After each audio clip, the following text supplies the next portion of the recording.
नमस्कार दोस्तों, चलिए जानते हैं मध्य प्रदेश के तमाम बड़ी खबरों को केवल 5 मिनट में। लेकिन उससे पहले आप ये वीडियो कहां से देख रहे हैं हमें कमेंट बॉक्स में जरूर बताएं। साथ ही वीडियो को लाइक करके चैनल को सब्सक्राइब जरूर कर दें।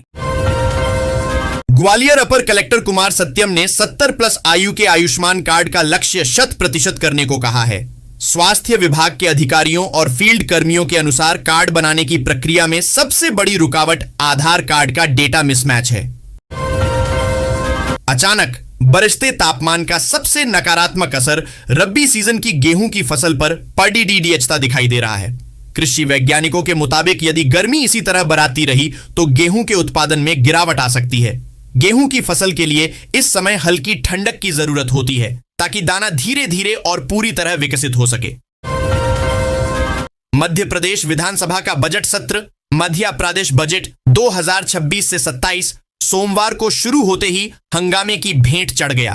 राज्यपाल के अभिभाषण में इंदौर के भागीरथपुरा में दूषित पानी पीने से लोगों की हुई मौत का उल्लेख न होने पर कांग्रेस के विधायकों ने जोरदार हंगामा किया। सोमवार को जैसे ही राज्यपाल मंगूभाई पटेल का अभिभाषण शुरू हुआ, उसके कुछ देर बाद ही कांग्रेस के सभी विधानसभा सदस्य सदन में खड़ीडीचे होकर विरोध करने लगे। प्रदेश के मौसम में अचानक आया बदलाव चौंकाने वाला है। रविवार को सभी संभागों में मौसम पूरी तरह शुष्क रहा, लेकिन तापमान में हुई बढ़ोतरी ने ठंड की विदाई और गर्मी की दस्तक का एहसास करा दिया। मौसम विभाग के अनुसार बीते 24 घंटों में अधिकतम तापमान में 2 से 4 डिग्री और न्यूनतम तापमान में 2 से 3 डिग्री सेल्सियस तक का उछाल दर्ज किया गया है। वर्तमान में उत्तर पश्चिमी हवाओं का सबसे ज्यादा असर प्रदेश के पश्चिमी हिस्सों में देखा जा रहा है। देश भर के करोड़ों किसानों के लिए एक बड़ी खबर सामने आ रही है। प्रधानमंत्री किसान सम्मान निधि योजना के तहत अब किसानों को अपनी अगली किस्त का बेसब्री से इंतजार है। सरकार ने हाल ही में 21वीं की टी जारी की थी। उसके बाद अब किस 22वीं की टी को लेकर चर्चा तेजी से हो रही है। यदि आप भी एक किसान हैं और इस योजना का लाभ उठा रहे हैं तो यह खबर आपके लिए काफी लाभदायक होने वाली है। ध्यात हो कि पिछले सप्ताह एसडीएम भुवन गुप्ता के नेतृत्व में करीब 160 अवैध दुकानों को जमींदोज करने के बाद अब अंतिम चरण का काम बाकी है। प्रशासन ने मानवीय और धार्मिक संवेदनाओं को ध्यान में रखते हुए मंदिर, पुलिस चौकी, वार्ड कार्यालय और सुलभ शौचालय को तोड़ने के लिए 1 सप्ताह की मोहलत दी थी। मध्य प्रदेश कैडर के आईएएस अधिकारी अवि प्रसाद इन दिनों चर्चा में हैं। इसका कारण उनका तीसरा विवाह है। उनकी दोनों पूर्व पत्नी इस समय प्रदेश में ही कलेक्टर हैं। अब तीसरा विवाह मंत्रालय में कार्यरत आईएएस अधिकारी अंकिता धाकरे से किया है। अवि प्रसाद मध्य प्रदेश में रोजगार गारंटी परिषद के मुख्य कार्यपालन अधिकारी सीईओ हैं और प्रदेश के कई जिलों में कलेक्टर भी रह चुके हैं। मूलतः उत्तर प्रदेश के रहने वाले अवि प्रसाद 2014 बैच के आईएएस अधिकारी हैं। मध्य प्रदेश में पुलिस के एक सेवानिवृत्त अधिकारी कहते हैं कि खुफिया तंत्र फेल है। भोपाल में एमडी ड्रग बनाने का कारखाना 2 साल से भी ज्यादा समय से बंद फैक्ट्री में चल रहा था, पर यहां की पुलिस को पता नहीं चला। गुजरात की पुलिस ने आकर पकड़ा। 13 वर्षीय केशव चौक से आनंद नगर क्षेत्र में रहता था और वह एक निजी स्कूल में कक्षा 7वीं का छात्र था। रविवार को महाशिवरात्रि पर घर में पूजन होना था। केशव को उसके माता पिता ने जल्दी नहाने को बोला। पानी का तापमान जांचने के लिए जैसे ही बाल्टी में हाथ डाला और राड को छू लिया, जिससे उसका अंगूठा और मध्य अंगुली रॉड में ही चिपक गई। खजराना गणेश मंदिर में गैंगस्टर सतीश मराठा और उसकी पत्नी को अनधिकृत रूप से प्रवेश करवाने के मामले में खजराना पुलिस ने आकाश रावत के खिलाफ जमानती धाराओं में कायमी कर ली, मगर गैंगस्टर का नाम एफआईआर से हटा दिया। प्रबंधक घनश्याम शुक्ला और सहायक प्रबंधक गौरीशंकर मिश्रा ने भी पुलिस को सौंपे आवेदन में गैंगस्टर का नाम नहीं लिखा। इंदौर जिले में बीते वर्ष नवंबर से चल रही मतदाता सूची के विशेष पुनरीक्षण एसआईआर की प्रक्रिया अब अंतिम चरण में पहुंच गई है। 14 फरवरी से आपत्तियों की सुनवाई पूरी हो चुकी है। इस प्रक्रिया के समाप्त होने के साथ ही राजस्व विभाग का बड़ा अमला मुक्त तो होगा, लेकिन अब उसके सामने नई चुनौतियां हैं। मध्य प्रदेश में सुशासन और डिजिटल तकनीक को बढ़ावा देते हुए एक बड़ी सुविधा शुरू की गई है। अब देश के किसी भी कोने में बैठकर मध्य प्रदेश में दस्तावेजों का पंजीयन करवा सकेंगे। इस नई व्यवस्था से नागरिकों को पंजीयन कार्यालयों के चक्कर काटने से मुक्ति मिलेगी और समय की भी बचत होगी। बड़ा गणपति भूमिगत मेट्रो स्टेशन के निर्माण में बाधक पीलिया खाल क्षेत्र के 16 मकानों को अगले सप्ताह हटाया जाएगा।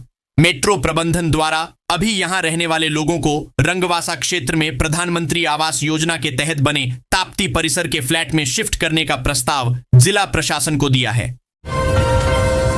मुराई मोहल्ला में शनिवार रात मकान धंसने की घटना से सबक लेते हुए अब नगर निगम पूरे शहर में जर्जर मकानों को चिन्हित करेगा। निगमायुक्त ने अधिकारियों को निर्देश दिए हैं वे अपने अपने क्षेत्र में जर्जर मकानों को चिन्हित कर लें। नगर निगम वर्षा काल से पहले इन जर्जर मकानों के खिलाफ कार्रवाई करेगा। इधर रविवार सुबह निगमायुक्त क्षितिज सिंघल ने मुराई मोहल्ला पहुंचकर स्थिति का जायजा लिया। उन्होंने ड्रेनेज लाइन के लिए की जा रही खुदाई की वजह से हादसा होने की बात से इनकार करते हुए कहा कि ऐसा नहीं है।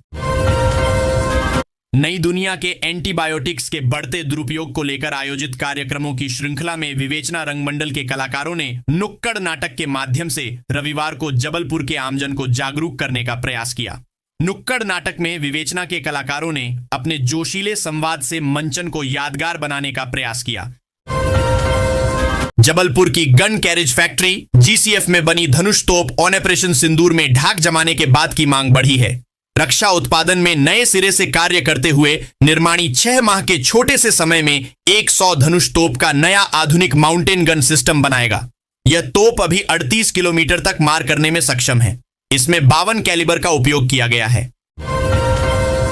शिवपुरी जिले में हुई एक अधिवक्ता की हत्या के बाद अधिवक्ता सुरक्षा कानून को लेकर छतरपुर शहर में सभी अधिवक्ताओं ने एकजुट होकर चौराहे पर धरना प्रदर्शन कर दिया है। अधिवक्ताओं की मांग है कि वकीलों की सुरक्षा संबंधी कानून लाया जाए।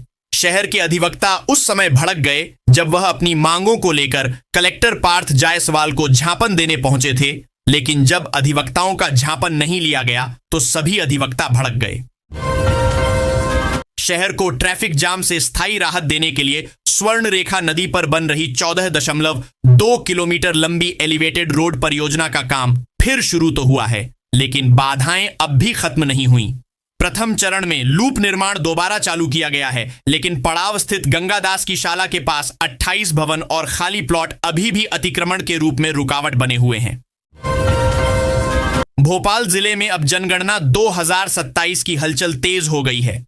जिले में लोग मतदाता सूची गहन पुनरीक्षण के तहत मतदाता सूची में नाम बनाए रखने के लिए प्रशासन को दस्तावेज देने की जद्दोजहद करते नजर आए थे, लेकिन अब जनगणना में स्थिति पूरी तरह से उलट होगी। यह मौखिक होगी, कोई दस्तावेज नहीं लिया जाएगा। आधार नंबर मांगा जा सकता है। हालांकि ये केंद्र की सूची में नहीं है, इसलिए वैकल्पिक ही रहेगा। मोबाइल नंबर जरूर जनगणना के लिए लिया जाएगा। जनगणना फॉर्म डिजिटली भरा जाएगा। इसके बाद आप डिजिटल रसीद दी जाएंगी। राजधानी में आज सोमवार 16 फरवरी को प्रदेश के पहले साइबर पंजीयन कार्यालय की शुरुआत होने जा रही है।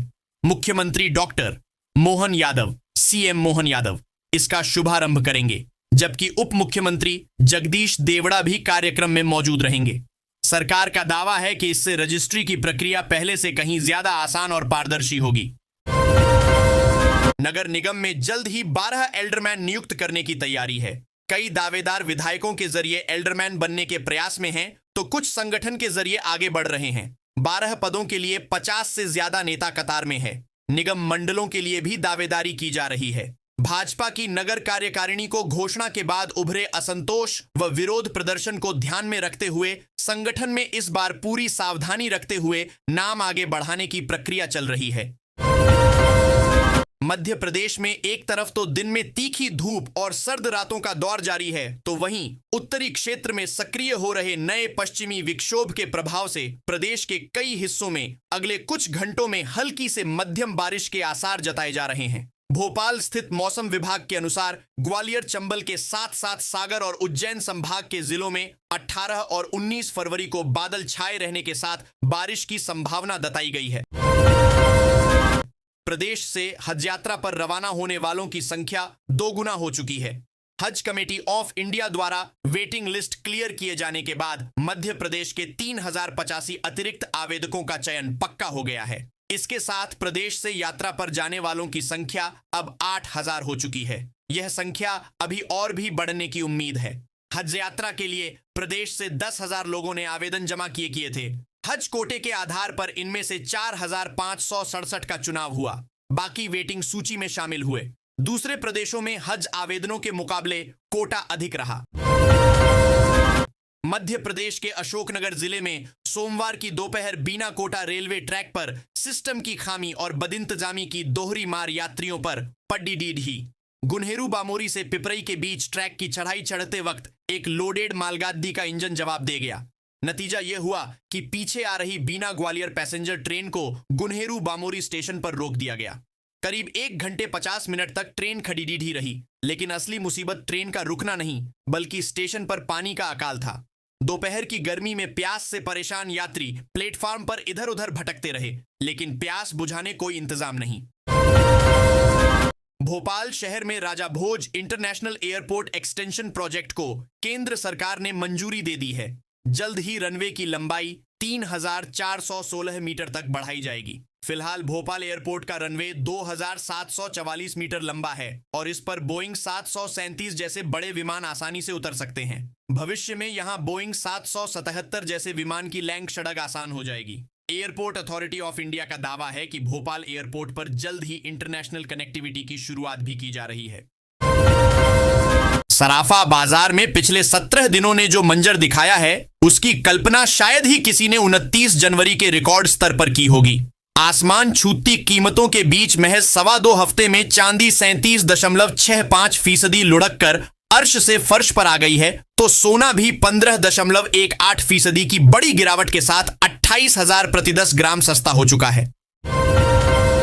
जबलपुर के पंच अग्नि अखाड़ा के महामंडलेश्वर ईश्वरानंद ब्रह्मचारी उर्फ उत्तम स्वामी पर यौन शोषण का गंभीर आरोप है। राजस्थान की युवती ने कई बार दुष्कर्म की बात कही है।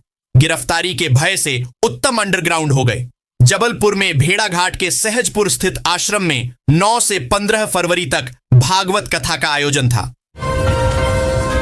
बीना खुरई मार्ग पर सड़क मरम्मत के नाम पर हुए भ्रष्टाचार की परत अब खुलती नजर आ रही है। कुछ माह पहले डामर डालकर भरे गए गड्ढे हल्की गर्मी में ही पिघल गई, जिससे सड़क फिर खतरनाक बन गई और वाहन चालकों को भारी परेशानी का सामना करना पड़ रहा है।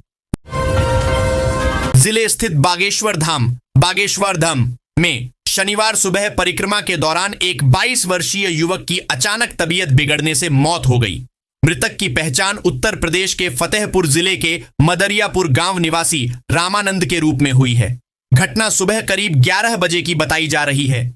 परिजनों के अनुसार रामानंद पहले से बीमार था और ठीक से बोल भी नहीं पाता था। परिवार बेटे के स्वास्थ्य लाभ और मन्नत के लिए पहली बार धाम दर्शन करने आया था। नए सत्र से शिक्षा व्यवस्था महंगी होने जा रही है। डीएलएड परीक्षा शुल्क, स्कूल संबद्धता और नवीनीकरण फीस में बड़ा इजाफा किया गया है। संस्थानों और विद्यार्थियों दोनों पर आर्थिक बोझ बढ़ेगा, जिससे शिक्षा क्षेत्र में हलचल तेज हो गई है।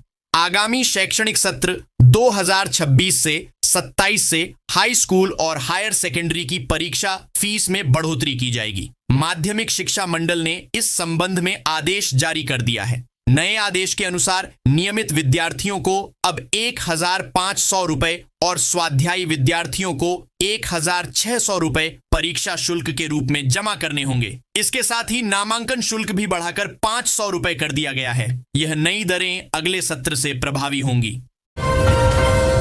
सरकारी नौकरी की तलाश कर रहे युवाओं के लिए एक अच्छी खबर है। मध्य प्रदेश में जल्द ही 5,000 सरकारी शिक्षकों की भर्ती की जाएगी। इस वर्ष ही ये भर्ती होगी और स्कूल शिक्षा विभाग ने इसकी तैयारी शुरू कर दी है। भर्ती प्रक्रिया मध्य प्रदेश कर्मचारी चयन बोर्ड ESB के माध्यम से आयोजित की जाएगी। स्कूल शिक्षा विभाग ने मंडल को इसके लिए प्रस्ताव भेजा और स्वीकृति मिलने के बाद भर्ती प्रक्रिया के आवेदन शुरू हो जाएंगे। सीएम डॉक्टर यादव ने कहा कि डबरा में निर्मित यह नवग्रह शक्तिपीठ एक अद्भुत धाम है। मुख्यमंत्री डॉक्टर यादव ने मध्य प्रदेश सरकार की ओर से सभी का अभिनंदन करते हुए महाशिवरात्रि पर्व की उपस्थित जन को बधाई दी। उन्होंने कहा कि आज महाशिवरात्रि के पावन अवसर पर डबरा के शक्तिपीठ में उपस्थित होना सौभाग्य का विषय है। डॉक्टर नरोत्तम मिश्र द्वारा इस नवग्रह शक्तिपीठ का निर्माण कर अद्भुत और प्रेरणादायी संकल्प को साकार किया है। मुख्यमंत्री ने कहा कि कुमार विश्वास का अभिनंदन करते हुए कहा कि उन पर मां सरस्वती की कृपा सदैव बरसती है। पश्चिम क्षेत्र की यातायात समस्या के समाधान की दिशा में नगर निगम को बड़ी सफलता मिली है। राज्य शासन ने चंदन नगर से कालानी नगर को जोड़ने वाली सड़क को अंतिम मंजूरी दे दी है। यह सड़क 18 मीटर 60 फीट चौड़ी बनेगी। इसके बनने से एयरपोर्ट रोड पर यातायात का दबाव कम करने में मदद मिलेगी। मध्य प्रदेश हाई कोर्ट की इंदौर खंडपीठ में 18 फरवरी को होने वाली सुनवाई में भोजशाला को लेकर किए गए 98 दिनों के ASI सर्वे की रिपोर्ट खुली अदालत में खोली जाएगी और उसकी कॉपी दोनों पक्षों को उपलब्ध कराई जाएगी। सर्वोच्च न्यायालय ने स्पष्ट किया है कि अंतिम निर्णय तक भोजशाला की संरचना एवं स्वरूप में किसी प्रकार का परिवर्तन नहीं किया जाएगा। अवैध नशे के विरुद्ध पुलिस ने ऑपरेशन ईगल क्लॉ के तहत बड़ी सफलता हासिल की है। पुलिस अधीक्षक डॉक्टर रतिकेश मीणा के निर्देशन में कोतवाली पुलिस ने 62 ग्राम स्मैक जब्त कर 3 आरोपितों को गिरफ्तार किया गया है। जब्त मादक पदार्थ की अंतरराष्ट्रीय बाजार में कीमत लगभग 6 लाख रुपए आंकी गई है। जिले में 100 दिन तक चले विशेष गहन पुनरीक्षण SIR के दौरान 7 विधानसभा क्षेत्र में 18% पुरुष तो 17% महिला मतदाता घट गए हैं। इनमें सबसे अधिक मतदाता गोविंदपुरा विधानसभा क्षेत्र में 81,000 और नरेला विधानसभा क्षेत्र में 70,000 कम हुए हैं। हाई कोर्ट के न्यायमूर्ति विशाल ढगट की एकल पीठ ने अपने एक महत्वपूर्ण आदेश में कहा कि राज्य शासन द्वारा जारी परिपत्र के अनुसार नानाजी देशमुख पशु चिकित्सा विज्ञान विश्वविद्यालय जबलपुर से सेवानिवृत्त प्राध्यापकों को भी पूरी ग्रेच्युटी और 7वें वेतनमान के अनुसार पेंशन का लाभ दिया जाए। शहडोल और उमरिया जिलों के वन क्षेत्रों से भटककर जंगली हाथियों का विचरण अब मैहर जिले तक पहुंच गया है। रविवार की देर रात हाथियों का झुंड रामनगर विकास खंड के कंदवारी गांव में पहुंचा, जिन्हें देखकर ग्रामीण दहशत में आ गए और तत्काल वन विभाग को सूचना देते हुए सुरक्षित स्थानों पर पहुंचकर खुद को सुरक्षित किया। मध्य प्रदेश विधानसभा का बजट सत्र सोमवार को संभावना के अनुरूप हंगामे के साथ प्रारंभ हुआ। राज्यपाल मंगूभाई पटेल ने अभिभाषण पढ़ना प्रारंभ किया। तब तक तो सब ठीक था, लेकिन जैसे ही वे जल संरक्षण के बिंदु पर आए तो नेता प्रतिपक्ष उमंग सिंघार और कांग्रेस के बाकी सदस्य अपने स्थान पर खड़े हो गए और इंदौर के भागीरथपुरा में दूषित जल का उल्लेख न होने का मुद्दा उठा दिया। मध्य प्रदेश की राजधानी भोपाल में महिला वरिष्ठ IAS अधिकारी संस्कृति जैन के नाम से फर्जी अकाउंट बनाकर ठगी का प्रयास किया गया। दरअसल संस्कृति जैन भोपाल नगर निगम की कमिश्नर हैं। उनके नाम से फर्जी अकाउंट बनाकर सहायक यंत्री यानी AE को रुपये को लेकर मैसेज किए गए। बैतूल जेच कॉलेज में सोमवार से शुरू हुई राज्य स्तरीय अंतर विश्वविद्यालयीन पिट्टू प्रतियोगिता के पहले दिन कई रोमांचक मुकाबले हुए। जबलपुर, इंदौर और उज्जैन के खिलाड़ियों ने बेहतर खेल का प्रदर्शन किया। तीनों ही टीमों के पुरुष और महिला खिलाड़ियों ने सेमीफाइनल में जगह बनाई। मंगलवार को सेमीफाइनल मैच खेले जाएंगे। पहली बार बैतूल में राज्य स्तर की यह स्पर्धा हो रही है। पिछले ही वर्ष पारंपरिक पिट्टू खेल को उच्च शिक्षा विभाग ने अपने खेल कैलेंडर में शामिल किया है। स्पर्धा में 12 संभाग की टीमों के लगभग 240 खिलाड़ी भाग ले रहे हैं।